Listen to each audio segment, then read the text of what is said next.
Hey everyone, today I am really excited about talking to Dr. Gladney about this topic, been looking for someone to talk to them about this.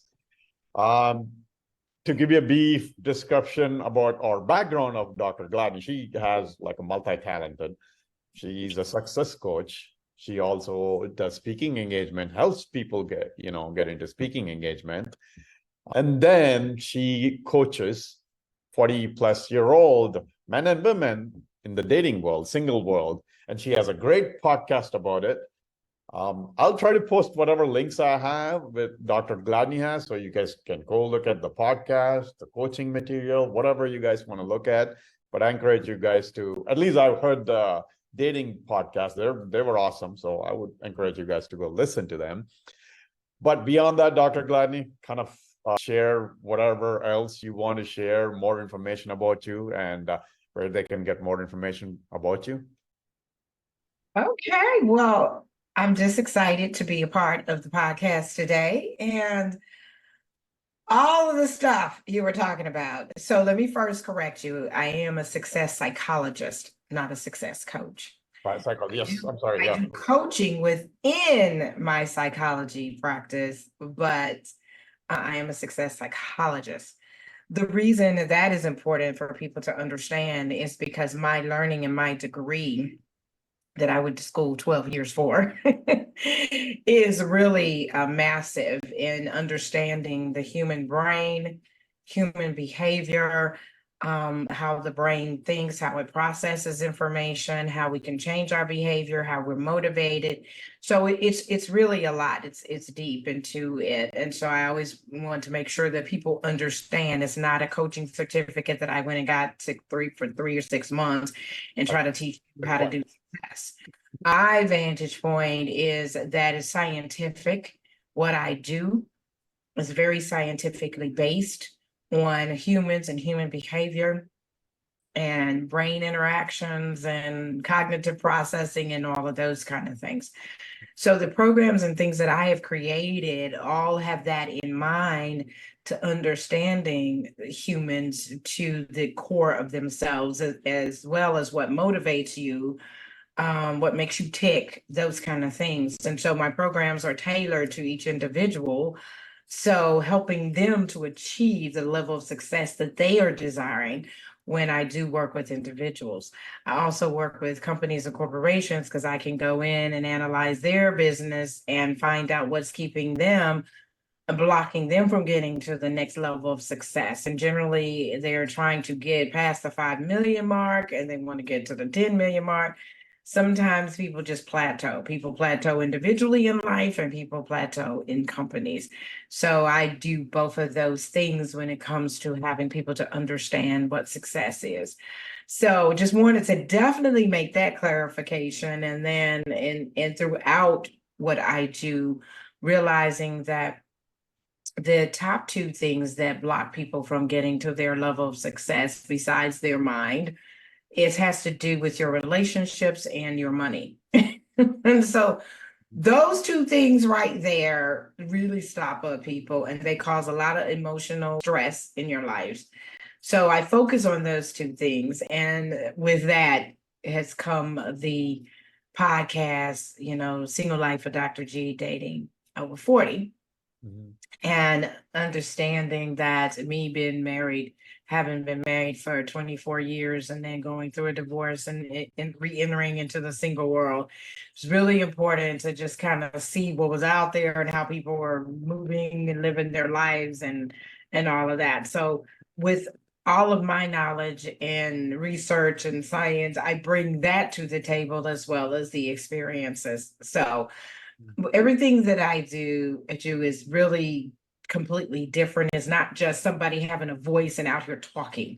Mm-hmm. Everything that I do is so steeped into background, like I said, science kind of based stuff, research that everybody just doesn't know. Everybody has an experience and can talk about something, but when I'm talking, you better believe you can take it to the bank. So that kind of gives an additional look at who I am and what I do and all of that. So excited to be here to answer any kind of questions. I wrote my first book back in 1992 when the printing press. So I've been around for a minute and know what I'm talking about. I just know what I'm talking about, okay? Awesome. Yeah, thanks for the correction. Yeah, I forgot about the psychology part. I was more thinking in the dating coaching part than the success, mindset portion of it. By the way, I will be having a separate podcast with Dr. G about that part of it, because I don't want to muddle the two different aspects. Today, what I'm delving into is the dating world, especially relationships, dating, whatever, developing into that. So my first question would be, Dr. G, so with the online prevalence of mostly seems like that's what the dating world is these days. Personally, I got off the dating apps, several months ago, sick and tired of those dating apps. So what is the, in the women's world, right? Because that's who you interact with most. From your podcast, what I heard is 95% of your clientele is women. And obviously there are men too. We'll get into the men question. But the women's point of view, what is their experience? What is that women are experiencing as far as people approaching them in person, however, versus the online, which is the more, I guess, prevalent for dating these days now? Well, you know what? Hey, this is so massive. And understanding in the dating world and the relationships. I wrote a book called Power of Attraction, Getting the Man You Need, Not Want. And what I found when I got out here in this dating world, I was not looking to be in a relationship because I've been married for so long, 4 kids later, just kind of want to find your own self. And so in finding myself, I started to discover the imbalance in men and women in the dating world, and that the mindset of the women, if you will, had kind of shifted into what I felt like that women are not understanding that they were the gift, that they are the gift to a man. And as the man is the head, and you think about it in that terminology, the woman being the neck, but the woman being the gift. When God created man, he said, I'm going to create you a helpmeet, and understanding who we are and what we were designed and made for in this whole span of this universe. And with that, everything has been muddled. It's gotten all gray lines, and everything has just kind of mushed together. And now it's just like, okay, the men, it seemed that the men felt like that they were the gifting for women, because in a lot of different cultures, the women outweigh the men in numbers of available and eligible people. And so it gives this advantage or disadvantage to women, if you will. And so a lot of women have this in their mindset that, the men that are available, because the men typically, right, I found the men who want to be married are married. The men who are not married, that's because they don't want to be married. They'll tell you, it's hard finding that type of woman or whatever, but men have the opportunity to go out and seek and to find and to choose in that way. Women, yeah, we could go out and seek, but we could choose, but that doesn't mean the man is choosing you. But generally the man chooses the woman and says, hey, will you marry me? I'm not saying in this day and age that women don't ask men, but I'm just saying how the typical it is society. But typically,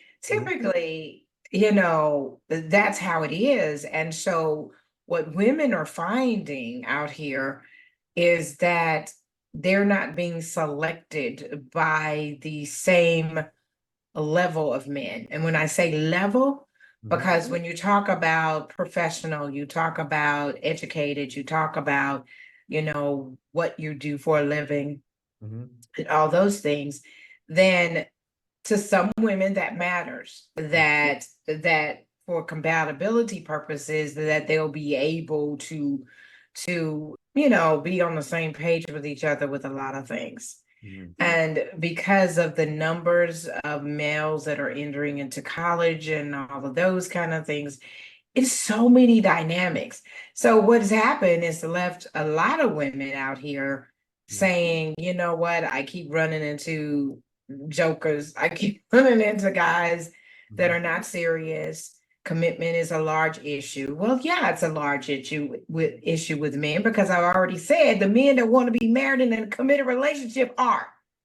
Not to say that there are not men out there looking and all of that. I do believe that men, it's looked at more as, maybe I could say, a sport with men when they're on these dating apps and they're out there looking, and it's like, well, this candy store.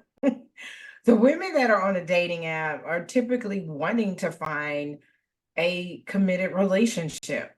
And I've done the dating apps as well, and I talk about that on my podcast because I did it for research, because we were building a relationship site and all these things in the book. And then I decided to do it for seriousness, because at first it was more about, let me just see how these work. And so I had a lot of fun doing that, but I was in there with a whole different, like, I'm not serious, I'm just trying to have fun. Completely different thing than when I got on there and said I was serious. Oh my goodness gracious. I just wanted to see if the men were serious that would come along. Well, for them, it's kind of like a sport and it's a game, and it's so many women that choose from that it's like, okay, well, how do you settle down? Why would I just be talking to this one woman? This is the other beautiful woman over here. It's 3 beautiful women tapping on my shoulder. No, it's 10. And a woman is like, okay, I'm just trying to find that one. So the difference in what we're looking for is what kind of keeps everybody apart out here in this dating world, and it keeps the men what they're saying and the women and what they're saying. So I know that was a long answer, but I could be talking about this all day. Yeah, no, so that's a good point, interesting point. So here's something I'll throw back at you. According to stats, women only swipe 5% right. Men swipe 80% right. Basically, visual, whatever. Any pretty women, boom, boom, boom, they're doing that, right? That's one stat. And evidently, men, the top 1%, 5%, those are the ones who get most matches. Rest of them, they're not. Because I have friends who complain about that, men, they're decent looking guys and, well to do and all that stuff. I'm like, hey, I barely get one match, whatever, and my experience, I don't know if it's that bad, but it's okay there. But issue I find is what I've seen or the research says is that the top 1% whatever get, and then the rest don't get. So that there's a mismatch there as far as matching is concerned. But you're right, with men, there is this whole the games and all that stuff. Women, I'm also, I've seen both ways, but anyway, the question is, like, do women even get approached in person? Because a couple of people I've talked to, some of them do, many of them say they don't ever get approached in person. Okay, so my point, so you kind of confirmed, well, first of all, let's go back to the stats. The women are not swiping right. They're looking for something in particular because they are serious about who they're trying to find. Men, it's a candy store. Yeah, exactly. Oh, she's pretty. She's pretty. Oh my God, she's pretty. Oh, she got blonde hair. She got red hair. She got brown hair. She's a brunette. I mean, right. Constant. Right.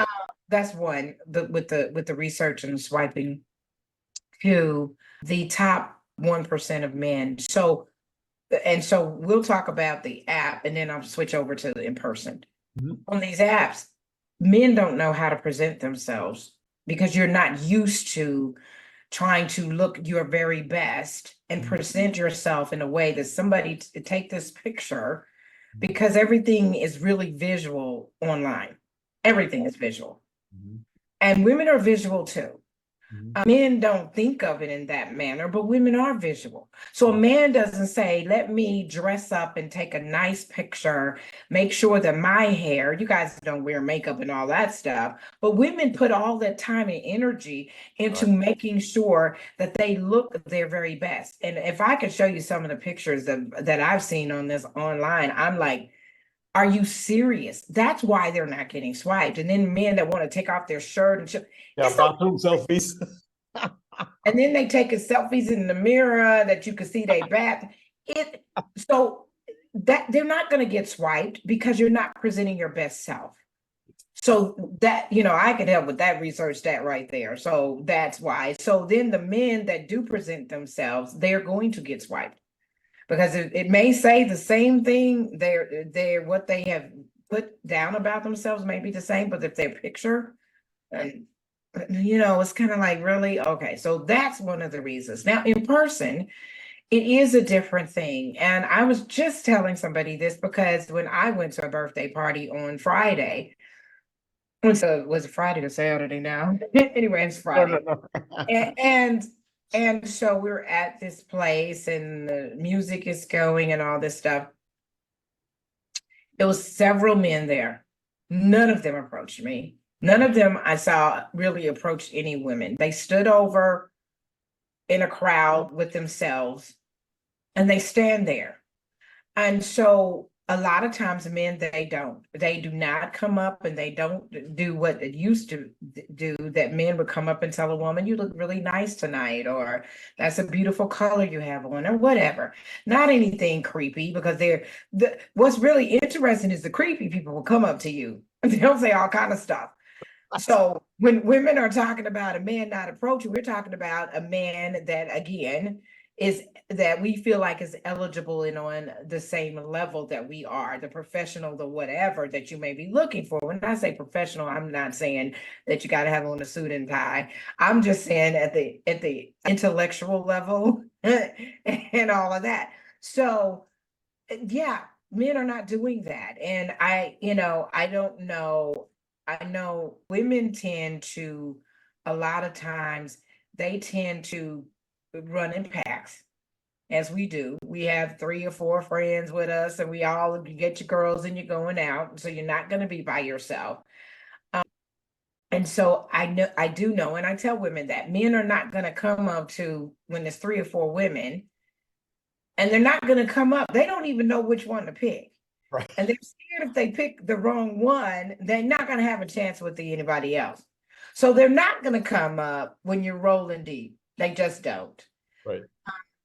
If it's 2 women, then it's easier for a man to just come up to you. But just say, for instance, I was out with a friend, and when I stepped away from her, a guy walked over to her, but he didn't do that until I stepped away. When he saw that, one, we weren't engaged in talking with each other or whatever else. And so, it's that kind of thing that takes courage for a man. So I tell women, you have to understand these kind of dynamics. But if you are out by yourself and then nobody approaches you, that still says where the mindset of men are.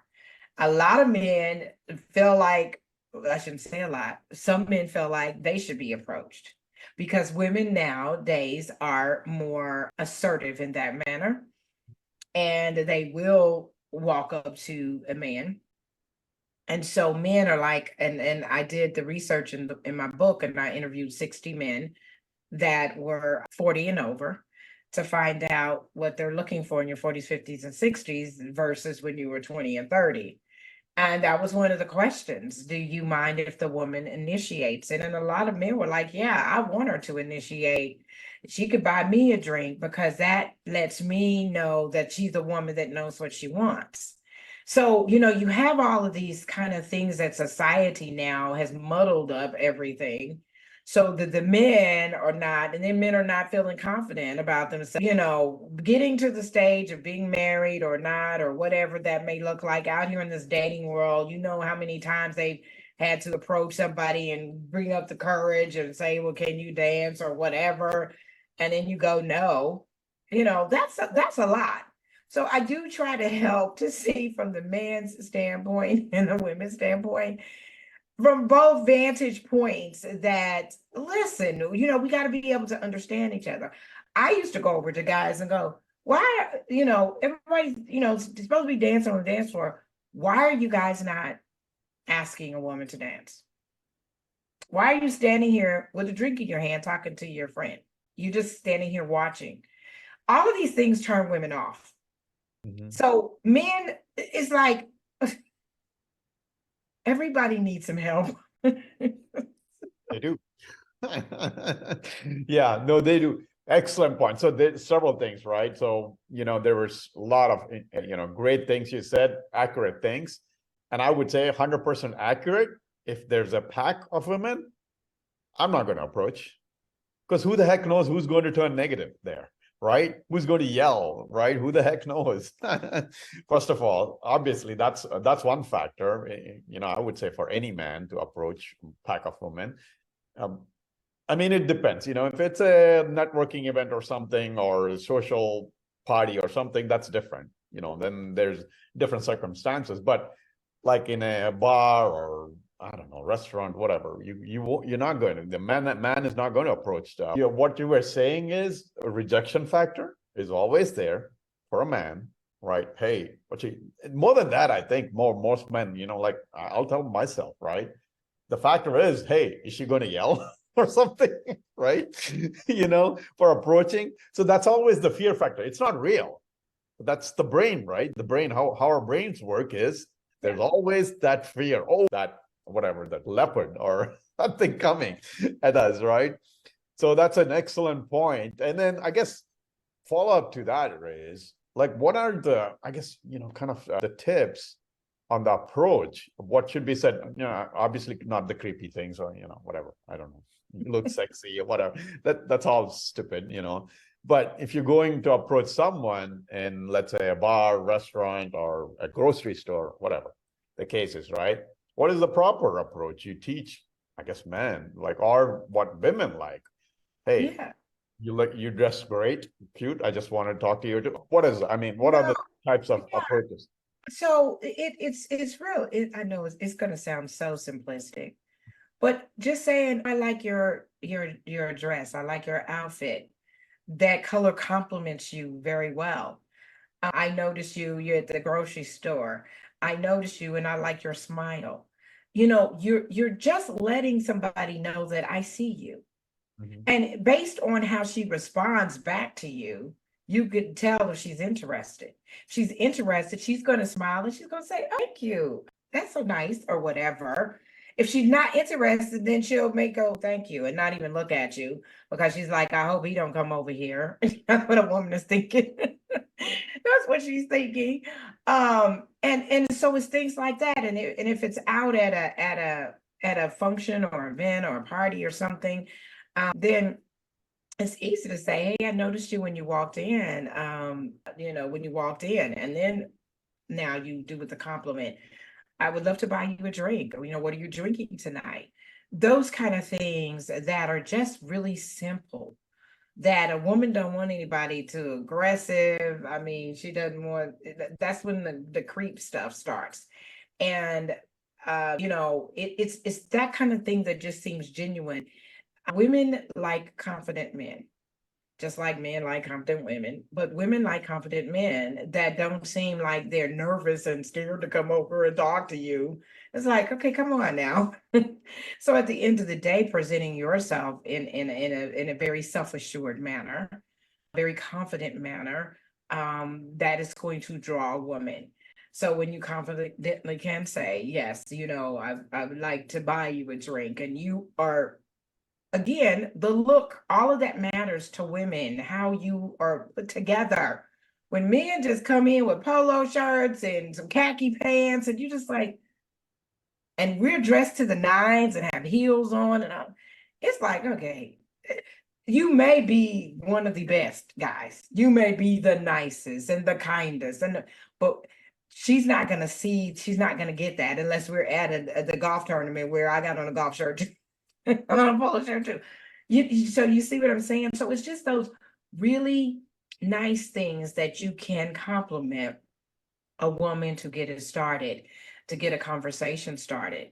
And then it's kind of like, you can ask her, okay, so, you remind me of, don't make up anything crazy, but you remind me of my cousin, the way you smile, she has a dimple too. Now she noticed that you're really noticing her. Mhm. So we want to know that you see me, that you have looked, I grabbed your attention. It doesn't work if you just standing over there smiling, just smiling from across the room. And it's like, I've had guys still get the other day, somebody did their finger and told me to come here. Really? Because I was around a group of people. That is, I mean, never a person that I would even want to engage in a conversation, because the type of man that I'm looking for would come over and just say, excuse me a minute, do you mind if I have a word with you or talk to you or whatever? Uh, that's different, pulling somebody away because they noticed you and they want to have a conversation with you. And then it's like, oh, sure, and it's like, so what's your name? It starts out generally always like that. So what's your name? That kind of thing. And you can have conversation from a name. Oh my goodness. Of course I do, because I always introduce myself as Dr. G. So I get all kind of conversations going. Right. But you know what I'm saying? Right. So it's so many different things that can be done that starts this. And I think that's one of the problems with online dating. I feel like men don't know how to have conversation. And they just go, hello, pretty smile. Well, everybody's going to say that. Say something different. Of course, okay, you can pretty, the guy that says, oh my gosh, I noticed your smile as I was passing by and it lit up the light. Same thing as saying pretty smile, but now you put more effort into pretty smile. Well, you done told the last 20 women that you saw she had a pretty smile, because every last woman on there is smiling to her best of her ability. You see what I'm saying? So it's those kind of things that need to set you apart from the other men and what they could say. Now, I'm just at a stage in my life that I'm like, look, is that the best line you can come up with? I will say that. Really? Is that your line? You got to do better than that. That's not gonna work with me. You know what I'm saying? So I'm just a real girl. Who I am is who I am. And then of course it brings about laughter and everything else. And of course, that's only if I'm interested in the person. And I'm like, really? Otherwise, I would be like, oh, thank you, because I'm nice to everybody. Right. Now, not going to be. They irritated and they don't want you bothering them, and they show up with their body language and their energy. So men need to be picking up on energy. They need to be picking up on the body language. What is she saying? The eyes tell the whole story. The eyes are the window to the soul. So it's just those basic things that you really know about human beings that we forget, because we have our guards up so high when we're dating or when we're trying to find somebody or whatever, and we forget. But when you were in middle school and high school, you did what you did, however it was. You got your ex-wife's attention some kind of way, didn't you? So, yeah. Gotcha. Yeah, no, I'll go to this question, right? One of the things that struck me, even we were talking earlier, right? And something I've learned, if me or whoever is expressing that, hey, I'm meeting all these kind of women all the time, then that should reflect on me. What am I choosing? Who am I being to choose those women or interact with women? What am I attracting? Right. So that's one of the things I've gone deep into, whoever we're being is what we'll attract. And many, both men and women, fail to look at that, like always trying to point fingers instead of looking inward. So could you kind of like get into that? I mean, how do you coach that? What are the things that people talk about like constantly when they keep saying, hey, that Yeah. person?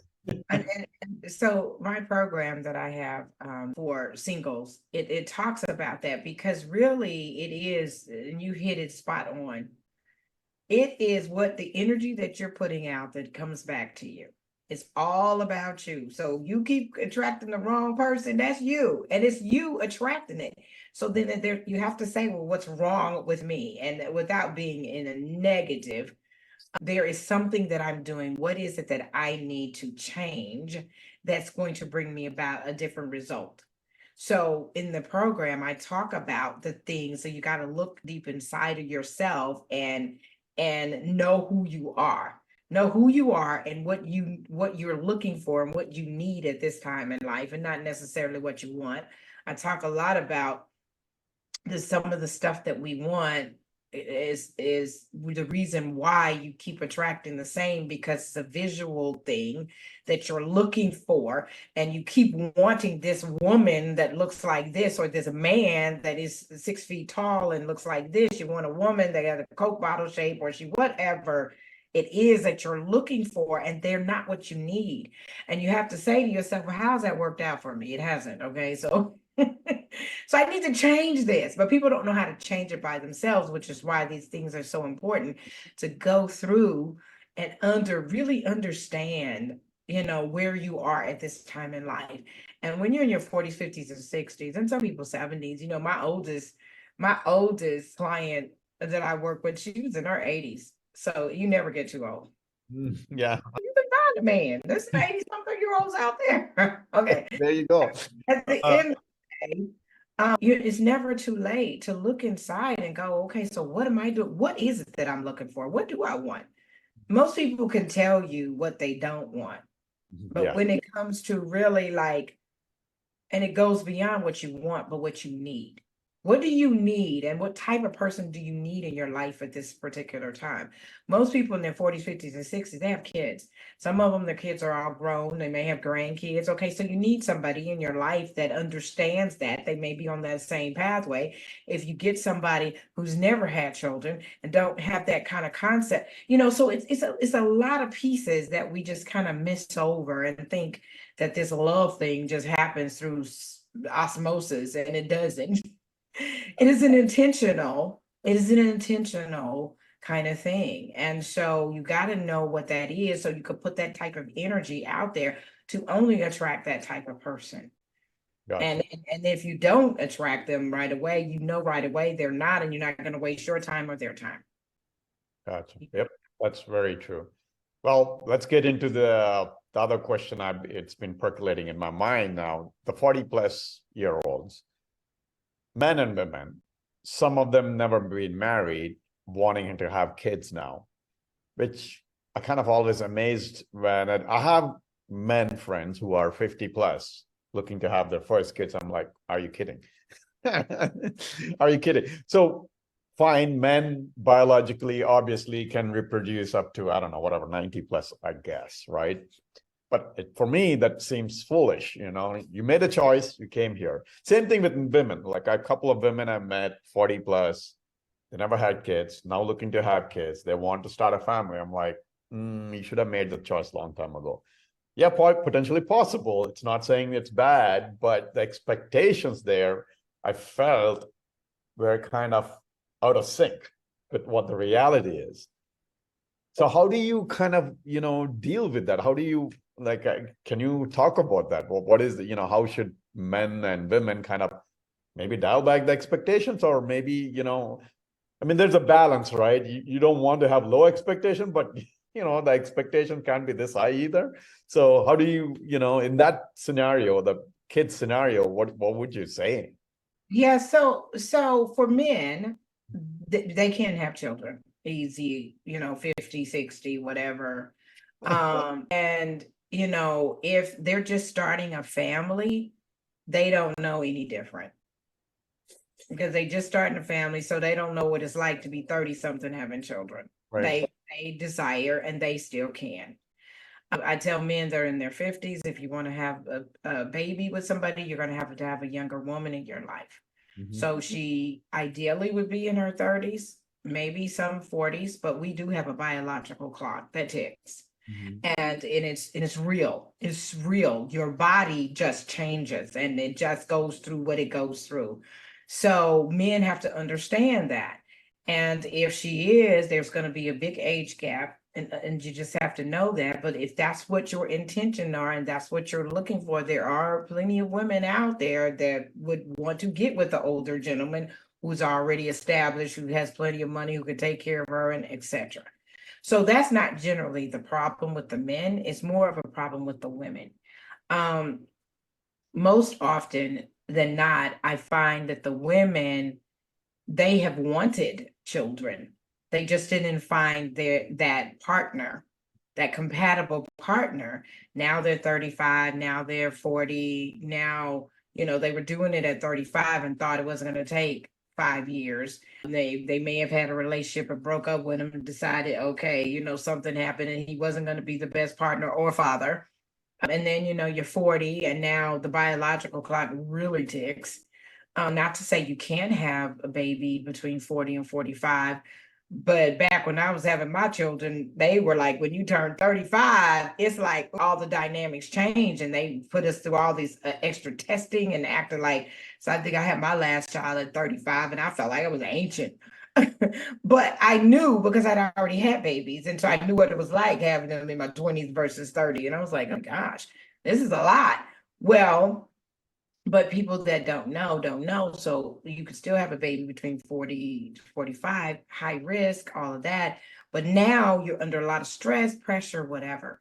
So women typically, once they get over 40, at that getting closer to 45, they just accept that they're not going to have children. They're like, okay, that's just not something that's going to happen because now you got to find the person, you got to date the person, you got to make sure, they just have IVF, so they don't even need a man. So there's different ways now that it's like, well, forget it. I got enough money, I got enough support, I got enough. I want to have a child, I'm gonna have a baby. And they have a baby. So it's kind of like how this has all happened is so interesting. But I also tell women that it's okay to adopt children if you still want to, just if you want to have the mothering experience and have a child.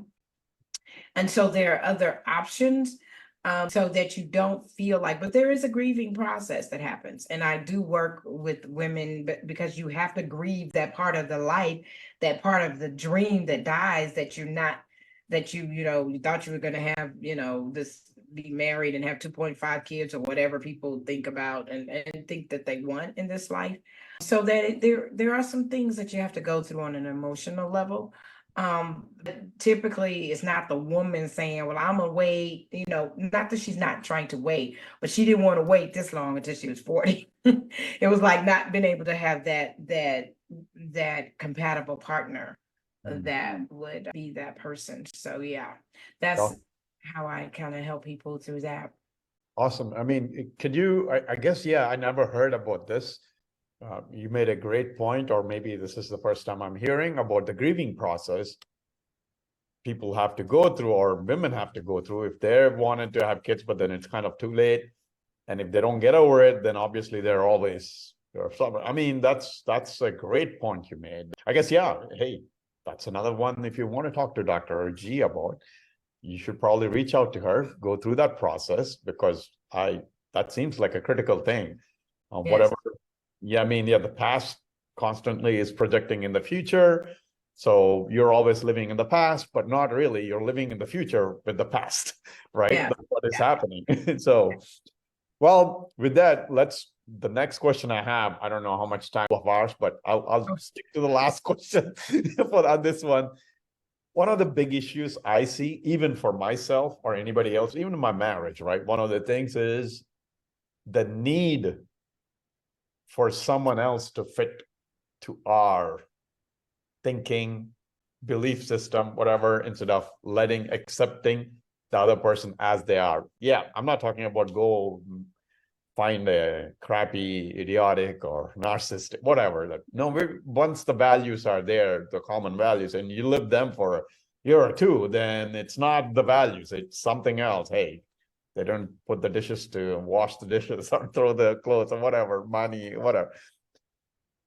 How do you help? I mean, kind of explain, I guess, get into that in the sense that how does one go about, having this, letting the other person be, accept them as they are, unless obviously they're hurting you or doing something that is hurting, physical being or mental being, where they're insulting you, whatever, right? Other than those, right? How do people kind of work around that? Well, now, and I always hope at this stage in life that you realize that you can't change people, that a person is not put on this earth to be changed by another person and all of that. But we feel like, and particularly women get into this a whole lot, where they feel like, oh, I can change him, and it's subconscious. Yeah. It's not that it's a conscious thing, but sometimes it is conscious now. But I try to help, particularly women, because I found it's more of a gender thing that women, because men are more simple creatures. You guys are just simple. And so it's like this, and this, and I can name off the simplicities, and y'all like, okay, we're good with that. Women, we're more complex, and that's okay. That's how we're made. We're more complex, but understanding that you can't change a person. Can you influence a person? Absolutely. You can influence somebody's mindset, behavior, and all of those things. But people only change because they feel like there's a need to change. And everybody can still change. When people say, that's just the way I am, accept me. So I always, encourage people to say, that's why it's so important to do the work up front, to say, okay, what is it that I'm looking for, that I need? Knowing that there's not a person out here that's going to fulfill you, period. That's not what we're here for, that another person is to fulfill me. That's not going to happen. I believe that's all from a spiritual standpoint. But we are always wanting people to do something that they're not capable of doing. And so, as opposed to our spirit and understanding what the fulfillment that we're supposed to get. And I am a Christian woman, a woman of faith. So I'm saying, God has a place to feel this, but we want people and humans to fulfill something that can't be done. And so I always tell people, can't be done. There's not a perfect person out there that's going to please you in every area. So you have to understand and pick and choose what is the most important thing to you. So what if they're not a clean person? Okay. Do they fulfill all these other things, or the little bitty things that in the grand scheme of life, I try to get people to understand it's not going to matter. I've been by the bedside of people when they die. Is anybody talking about he kept his shirt on the floor all the time? I had to pick up so many socks. Nobody's talking about that stuff. And so we make all of this stuff into a big deal that doesn't matter to where you're supposed to be going in your life and what we're supposed to be accomplishing. So just having those conversations help in the beginning. As you're out here and as you're looking, this stuff matters. If you're not compatible, and I talk about, the relationship types, because if you are homebody and you're the person that you're interested in is a socialite, you're an introvert, they're extrovert. People say opposites attract. Yeah, they attract, but do they mesh together? A lot of times they don't. Just because you attract with somebody that's opposite doesn't mean that's going to work. At this stage in life, you get to say, okay, well, I'm not an outdoor person, but your person likes to go camping and fishing and everything. Why would you try to change him into being an indoor person, or him change you to be an outdoor person? Maybe it's like, oh, you never had the experience and I could show you. And then if she says, okay, yes, I do like it, or no, it's what I thought I don't, well, then not force the issue. So then that doesn't become a problem for you. It's those kind of things. The more work you do up front, the more success, the likelihood of success in a relationship is going to happen.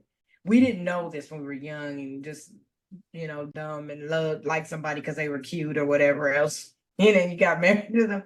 Now, when you're grown and you understand how life works and that nobody's going to be perfect and there's no perfect solution, and we're just all human beings and we all have habits and stuff that we've grown up with, and it just is what it is. So you have to be accepting of that. And that's kind of how I just direct and guide people. Accept it. I'm gonna coach you into, you want some success, you want a successful relationship, well, this is how it's gonna work. So yeah. Awesome. Well, with that, let's go to the last question, at least for this episode anyway. I might bring you back for other episodes, but that's on the relationship side. We'll talk about the success, psychology part later, another episode. Last tip, one tip for both men and women, probably common tip maybe, for creating a successful relationship. Well, like I was saying in the beginning, the more work you do before you get in, the better. So say you have all of that, but then when you get in a relationship, you're going to run into things. At this stage, it's easier for people because they already have been through something and they know the things that make relationships break. But I always encourage people that you have to if you treat your relationship like a business. So understand, when you go to work, you put your best foot forward. You're nice, you're kind to everybody. You do your very best. You give your energy. You do all of the things. Or if you're running a business, whichever way it is, you give all the best. You come home, you're tired, you're cranky, you had a bad day. Guess who gets that? The person who you say you love the most. And so you have to know and be able to understand to still give the best of what you have to the person that you say matters the most. Now, does that mean that you're not going to have that you need some downtime? Yes. And that person that loves you knows, okay, he had a bad day, she had a bad day, come home, give her space, give him his space, make the space as comfortable as possible, and then bounce back into the person who matters the most for you. Also, like in business, you get performance reviews. You have to review and evaluate your relationship. I have in my programs, I have where the evaluation forms and what you need to do, the questions you need to ask so that you can have the conversations. So many times in relationships, we stop having the conversations. We liked each other. We got into a relationship, whatever, if that's marriage, whatever. And we forget to continue to do the things that got you there. And so I just heard a married lady say, they're going to all change anyway. They're not going to be doing the stuff. And true enough, you don't, because you got the prize. And are you going to keep doing that stuff? It's like, I got them. Do I have to keep? Yes, you do. So, but what does that look like? You got to create, you guys together have to create. You have to create what that looks like for you and what's going to work. So whether that's a date night, twice a month, whatever that looks like, but you got to talk about it. People don't know how to have the conversations. And one of my programs, I also have conversation cards that talking about the difficult things, and it gives you what to say, how to start the conversation, because we just weren't taught these things and people don't know how to have a conversation. So this one will clam up. This one likes to talk. This one, no, let's talk about it. No, I said we don't need, it's all of those things. So how to avoid those problems and communication issues. So there's help out there. So those are just a few of the tips, but it's some stuff that can help people to continue to have successful relationships after they get into them. Awesome. Well, with that, as her website right behind says, drgladney.com, you can go there, get help in whatever, like our psychology of success or the relationship we talked about, or actually if you're in speaking, right, talk to her. Anyway, her website will give more information, and I'll be posting a lot of our content, podcast link, whatever I get with the podcast, with the recording right now, or the clips I'll be posting on LinkedIn, YouTube, wherever I'll be posting. So anyway, Dr. Yeah. So let me thank you tell for coming on, and thanks for your information. Amazing content. I have like 20 more questions, but anyway, we don't have time right now, so we'll have to do it another time. Well, thank you for having me. And if you want to hear the Single Life podcast, just go to the Single Life with Dr. G, Dating Over 40. Tell Siri, Alexa, Google, anybody will get you right to the podcast. And you can join our Facebook group at Single Life with Dr. G, Dating Over 42. Everything is that. So we do a lot of things. We have events, we have stuff that we talk about. So absolutely. And go to the website. You can find out all of that, podcast links and everything. Awesome. Thank you. Thank you.